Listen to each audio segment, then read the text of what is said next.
સુરતમાં નશાના વેપલા પર પોલીસ દ્વારા નો ડ્રગ્સ ઇન સુરત અભિયાન ચલાવવામાં આવી રહ્યું છે। ત્યારે છાશવારે પોલીસ દ્વારા બાજ નજર રાખી આ પ્રકારનો વેપલો ચલાવનારને ઝડપી લેવામાં આવે છે। ત્યારે સારોલી પોલીસે ચેકપોસ્ટ પરથી બાતમીને આધારે 8 કિલો ચરસ ઝડપી પાડ્યું।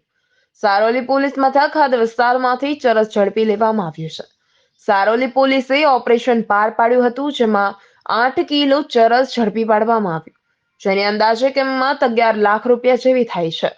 આ ચરસનો જથ્થો લાવનારા 2 નેપાળી યુવકોને ઝડપી લેવામાં આવ્યા છે। ચરસનો જથ્થો બંને યુવકો નેપાળથી લાવ્યા હતા। સુરતના સીમાડા ચેકપોસ્ટ પાસેથી બંને યુવકોને ઝડપી તપાસ કરવામાં આવી રહી છે।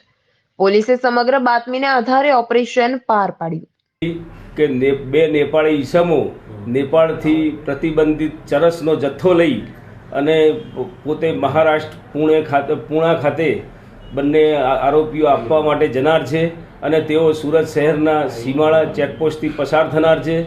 માનનીય પોલીસ કમિશનર સાહેબ નાઓએ આવા એનડીપીએસના કેસો શોધી કાઢવાની સૂચના આપતા joint commissioner Shri sector 1 sir તેમજ ડીસીપી ઝોન 1 સરના માર્ગદર્શન અને સૂચના મુજબ સારોલી પોલીસ સ્ટેશનની ટીમે 2 નેપાળી ઈસમોને સારોલી પોલીસ સ્ટેશનની સીમાડા ચેકપોસ્ટ ખાતે આશરે 9 કિલો જેટલા ચરસના જથ્થા સાથે પકડી પાડેલ છે।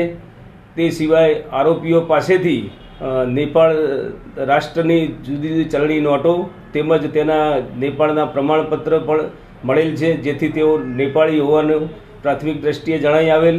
તેઓની પૂછપરછ દરમિયાન બંને આરોપીઓએ નેપાળમાંથી જુદી જુદી જગ્યાએથી ચરસનો જથ્થો એકત્ર કરી અને એક સંદીપ નામના વ્યક્તિ કે જે પુણે મહારાષ્ટ્ર ખાતે તેને ડિલિવરી કરવા જતા હતા, એ દરમિયાન સુરત ખાતે બસ બદલી અને પૂણા જવાના હતા અને બાતમી હકીકત આધારે બંને ઈસમો પકડાઈ ગયેલ છે અને તેમની પાસેના જે એનડીપીએસ ડ્રગ્સ ચરસના જથ્થા બાબતે એફએસએલ અધિકારીએ પણ પ્રાથમિક તપાસણી કરી અને એનડીપીએસનો પદાર્થ હોવાનું પણ પ્રમાણિત કરેલ છે અને આ બાબતે સારોલી પોલીસ સ્ટેશનમાં ગુનો નોંધી અને હાલ તપાસ ચાલુ છે। બંને આરોપીઓ પોલીસ કસ્ટડીમાં છે।